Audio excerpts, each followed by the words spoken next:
ओमवती बाजार से सब्जी ले रही थी कि वहीं तनीषा एक लड़के के साथ दिख जाती है। बाप रे बाप सुनीता, तूने अपनी चोरी को ज्यादा ही आजादी दे दी है। बता, खुलेआम बाजार में एक लड़के का हाथ पकड़कर उसके साथ आइसक्रीम खा रही थी। देख आजकल का जमाना ठीक नहीं है, बाकी तेरी मर्जी, थोड़ा तनीषा को समझा। ऐसा कहकर ओमवती चली जाती है। कुछ ही देर में तनीषा खिलखिलाकर घर पर आती है। माँ, आज रात को खाने में मेरे लिए आलू की कचौड़ी और बूंदी का रायता बना देना।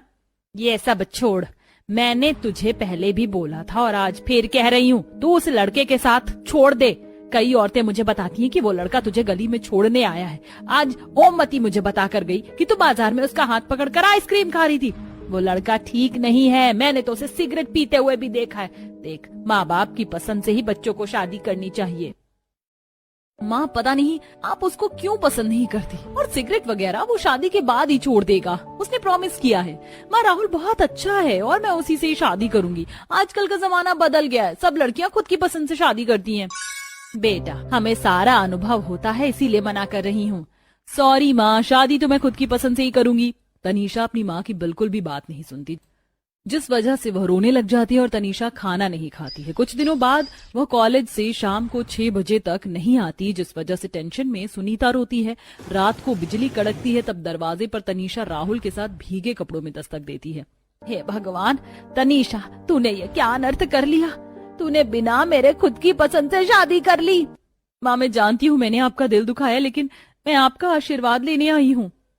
तब गुस्से से सुनीता तनीषा को थप्पड़ मार देती है। मिल गया आशीर्वाद तुझे, याद रखियो, अगर तुझे कोई भी दिक्कत आई तो शादी के बाद मैं तेरा साथ बिल्कुल नहीं दूंगी।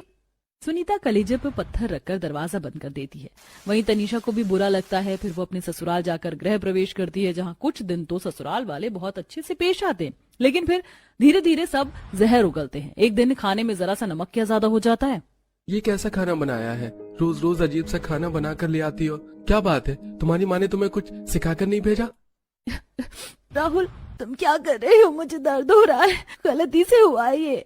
तुम्हारी हिम्मत कैसे हुई मेरे सामने अपनी जुबान खोलने की? जाओ, मेरे लिए दोबारा खाना बना कर लाओ।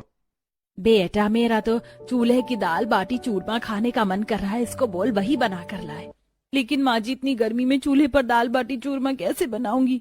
देखा बेटा, तेरी बीवी कैसे बहाना मार रही है और मुझे भूखे मारना चाहती, इसीलिए बोल रही थी मेरी पसंद से शादी कर ले, लेकिन तूने अपनी पसंद की शादी कर ली।